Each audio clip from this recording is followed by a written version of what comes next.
Эфирда яңалыклар вакыты, студияда Лейсан Галиева, исәнмесез. Бүгінгі шығарылышның төп темалары.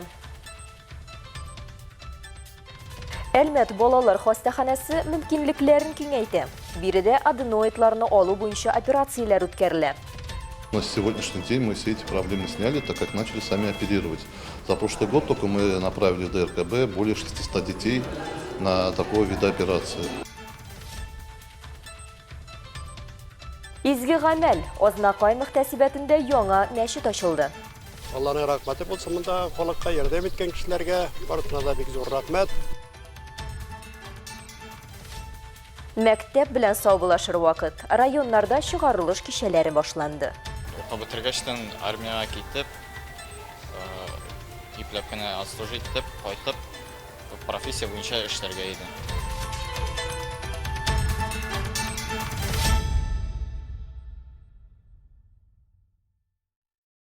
Оларның эше котлаулы, жауаплы һәм тулы фидакарлык таләп итә. Әлбәттә, медицина хезмәткәре көне билгеләп үтелде. Нефтче мәдәният йорты сәхнәсендә сәламәтлек саклау өлкәсендә эшләүче хезмәткәрләргә мактау грамоталары һәм рәхмәт хатлары тапшырылды. Әлмәт районының сәламәтлек саклау өлкәсендә 4172 кеше эшли.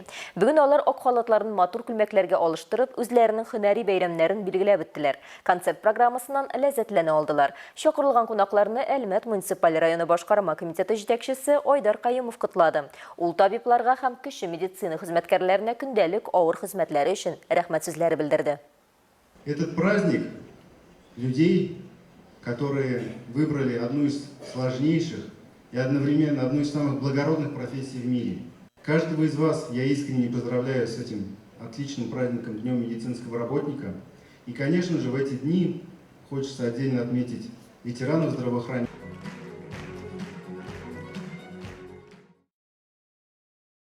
Әлбәттә, мөһим вакыйга балалар хастаханәсендә аденоидларны алу операцияләре ясый башладылар. 18 июнь көнне республика балалар клиник хастаханәсеннән килгән лорд табиб белән берлектә беренче операция ясалды. Аның барышын Алсу Әхмәтҗанова күреп кайтты.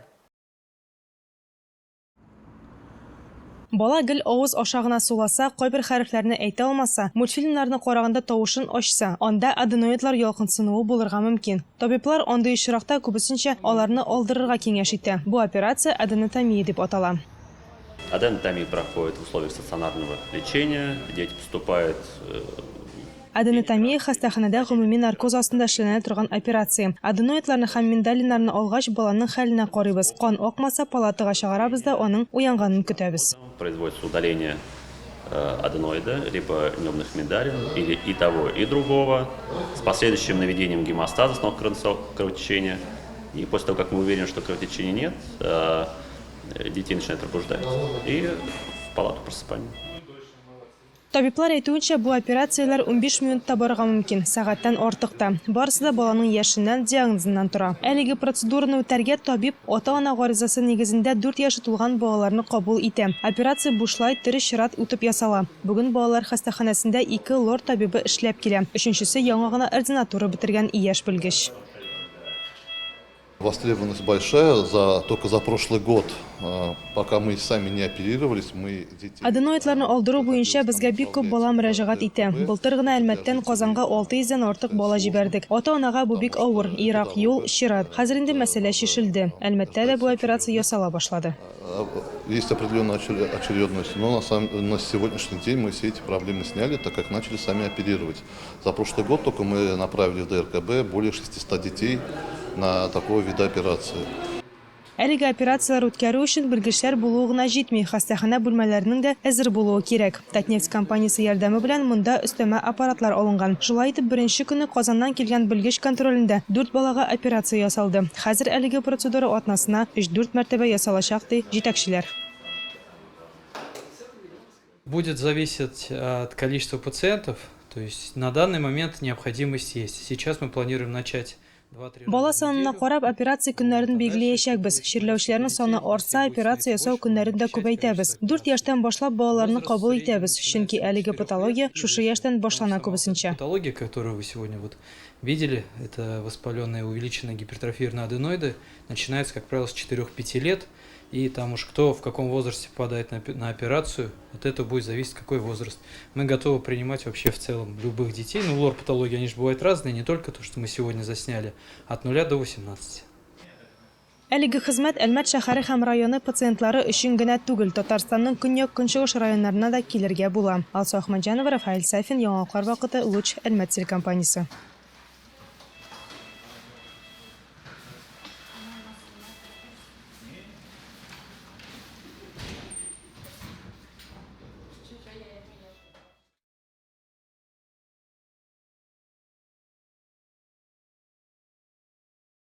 Бу дөньяда барлык гамәлләр дә Аллаһ Тәгаләнең ризалыгы белән башкарыла. Дини гыйлем әлбәттә беренче чиратта мәчетләрдә бирелә. Азнакай районы Ирекле авылында төзелгән мәчеттә манарага ярым ай куе тантанасы узды.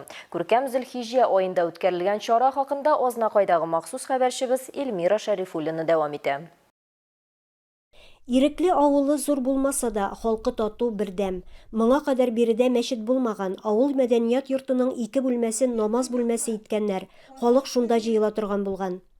Иң башта без менә клубта 2 бүлмә алып, шундан итә башлаган мәчет түгел инде, намаз бүлмәсе итеп ясап, анасы менә шунда җегетләр, Мәскәүдән җегетләр кайттылар да, шулар халыкның җыелганын күреп, мәчет кирәклеген аңлап, Рөстәм белән Ришат дигән җегет инде шулай шул җегетләр үзләре менә алынып, бөтен акчасын, бөтен әйберен үзләре итеп, мәчетне төзетеп, менә кирлек итеп төзеп бирделәр. Бер туган Харисовлар ярдәме белән элеккеге райпо магазины бинасы мәчет итеп төзекләндерелгән. Уйлыйм инде, бик мөһим, әйбер булды бу безнең авылга, бөтен кешеләргә, иң беренче балаларга, яшьләргә. Безнең да бит инде күчеп килгән иң беренче бабабыз, Мөтәвәкил бабай. Шуның исеме тарихта калсын дип ничектер, аның истәлегенә багышлап әйдә башлыйк әле. Монда күпме безнең туганнар бу җирдә яшәгән, күмелгән, җирләштерелгән, шуларның истәлеге өчен дә булсын дип.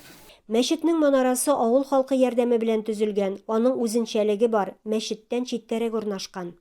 Безнең бу мәчет элеккеге райпо магазины ябылганнан соң менә шуны сатып алып иттеләр дә, аның кырына төзисәң, геодезистлар тикшерде дә, ни диделәр, фундаменты күтәрмәячәк дип менә безгә урынны күрсәтеп киткәнгә күрә, шуңа күрә әдрәк кирәк булды. Мәчет ачу чарасында район җитәкчелеге, авыл халкы, төрле шәһәрләрдән кайткан кунаклар, район мәчетләреннән килгән имамнар да катнашты. Ошо авылларыбызда елдан-ел менә күркәмләнә, елдан-ел инде төзекләндерелә. Ошо булган мәчетләребез хәтта инде тагын да киңәйтелеп, анда уку сыйныфлары булдырыла, һәм дә менә җәйге чорда балалар белән шөгыльләнүләр. Шундый матур мәчет ачыла, шуңа инде менә теләктәшлек белдереп, котлап, матур иттереп күрергә килдек. Алланың рәхмәте булсын, монда халыкка ярдәм иткән кешеләргә барысына да бик зур рәхмәт. Бәйрәмгә җыйналган халыкны район башлыгы Марсель Шайдуллин тәбрикләп, мәчет төзүдә катнашкан иганәчеләргә, авыл кешеләренә бүләкләр тапшырды.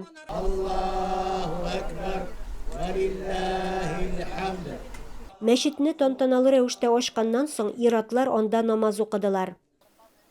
100 еллык тарихы булган Ирекле авылының мәчет манарасы ярым айлы булды. Алга таба әлеге мәчет халыкка иман нуры өстәп торыр дип ышанасы килә. Эльмира Шәрифуллина, Рамил Исламов, Яңалыклар вакыты, Луч, Әлмәт телекомпаниясе. Кешеләребездәге тагын бер күңелле вакыйгадан репортаж. Азнакай политехник техникумында чыгарылыш кичәсе зур оешканлык белән узды. Тантаналы чарада район җитәкчелеге, төрле оешма җитәкчеләре, студентларның укытучылары, әти-әниләре катнашты. Күңелле дә, бераз ямансу да, истәлекле дә бәйрәм бу. Берничә ел эчендә инде дуслашып өлгергән егет һәм кызлар бүген уку йорты белән саубуллашалар.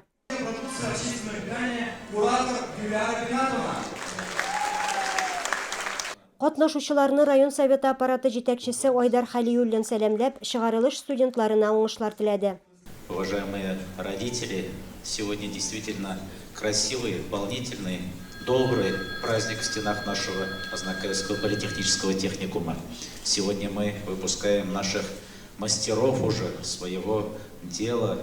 Район тормышында төрле иҗтимагый чараларда актив катнашучы егет һәм кызларга, югары күрсәткечләргә ирешкән укытучыларга тантаналы ноталар астында дипломнар, бүләкләр тапшырылды.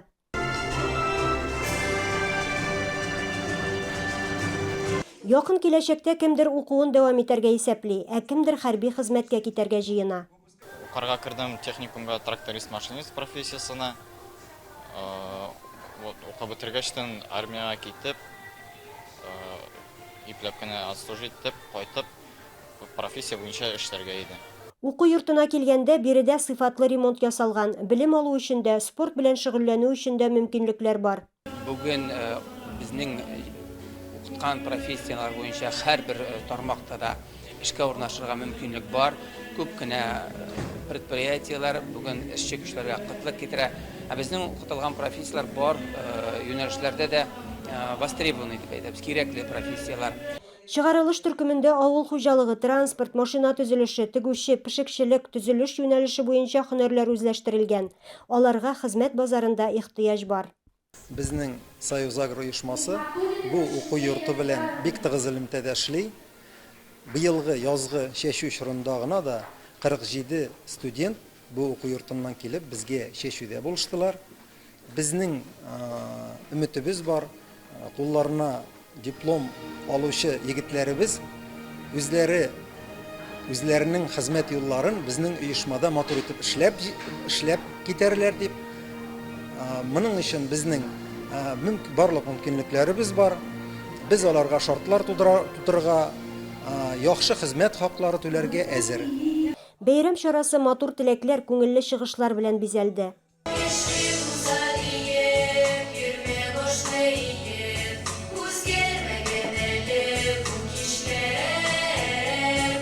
Быелгы уку елын барысы 95 егет һәм кыз тәмамлый. Кулларына диплом алу белән аларны оешма предприятиеларда көтеп торалар. Илмира Шәрифуллина, Рамил Исламов. Яңалыклар вакыты Луш Әлмәт телекомпаниясы.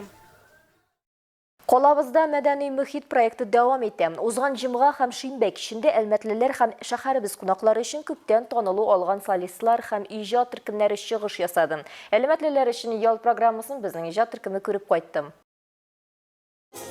Может быть, ты вспомнишь обо мне, или я приду к тебе во сне, и опять услышишь голос мой, смысл слов по-прежнему простой.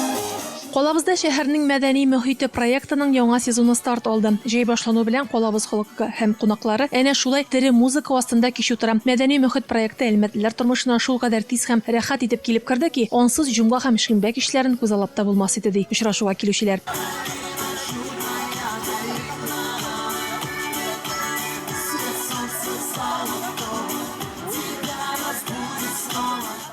По пятницам, субботам ходим обязательно.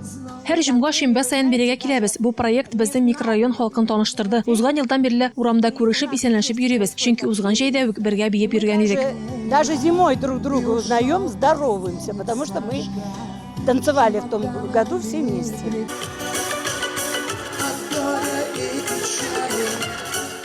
Мәгърифәт бульварында Леногорскдан килгән Александр Цыганов чыгыш ясый. Ул 25 ел төрле чараларда җырлап йөри.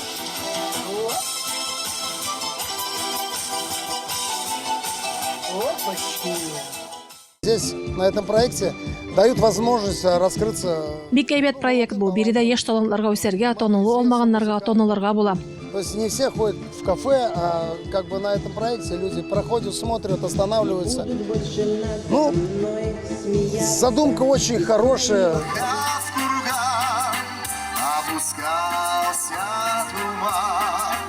Иске Әлмәт мәдәният йорты каршында Татарстанның атказанган артисты Радик Шәрәфҗанов җырлый. Әлмәттә ул еш була. Мондый мөмкинлекләрнең иҗат сөюче тамашачылар өчен зур бүләк дип саный.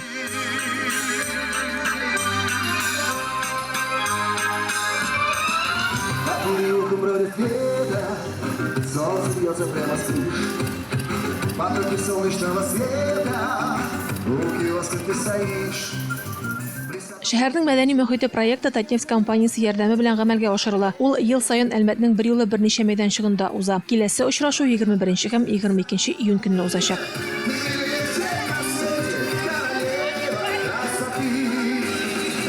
С тобою Şəhərinin mədəni mühit proyekti bu yıl qolabızның 6 noktasında uza. Her cümğa hem şimbe kişinde kişki saat 6'dan 8'e kadar biri de rahatlənib tiri başqaruda jırlar tınlarga hem elbette indi büyük köngül aşırğa bula. Radife Nugmanova, İldar Gıymayev, Yoğalıklar Vakıtı, Luç Elmet telekompaniyası.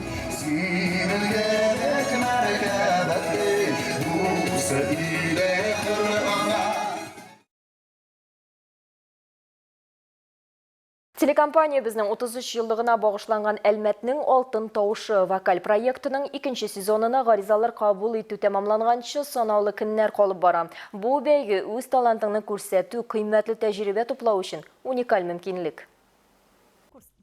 Золотой голос Альметьевска. Ул жыр бәйгесе генә түгел. Ул тормышта үзеңне табып һәм үз йолдызыңны сәхнәдә кабызу мөмкинлеге. Узган сезонда проект шәһәрне дер китереп, Әлмәткә якты һәм талантлы башкаручыларны бүләк итте. Бу елда жыр бәйгесе җырларга хыялланган, әмма дөньяга үз тавышын күрсәтергә батырчылык итмәгән һәркемгә сәхнәгә юл ача. Şaulap ağa suları, şu yaklarga sinen yangan alıp bara uylarım. Проект профессиональ музыкаль белемнәре булмаган әлмәтлеләрне берләштерә. Ул җырларга хыялланып, әмма сәхнәгә чыгарга кыюсызланып йөрүче, музыка дөньясында үз урынын эзләгән һәркемгә мөмкинлек бирә. Круто, ждем. Вот, надеюсь, что-то получится, может, что-то не получится. Мындай проектларда катнашу һәр вакыт тәҗрибә бирә. Тамашачы алдында чыгыш ясау, музыка тармагы белгечләре белән эшләү, камера алдында курку хисен җиңү. Булар барысы да кыйммәтле белемнән тыш онытылмаслык хисләр дә бирә. Комфорт зонасыннан чыгу, сәхнә үсеше һәм яңа танышулар, иң мөһиме хыялыңа тагын бер адым атлау.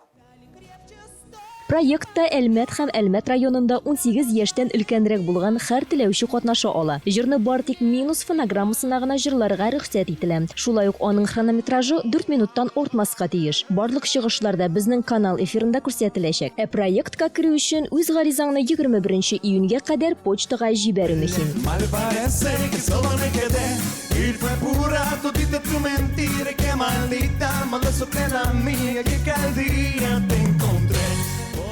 Әлмәтнең алтын тавышы булу мөмкинлеген кулдан ычкындырмагыз.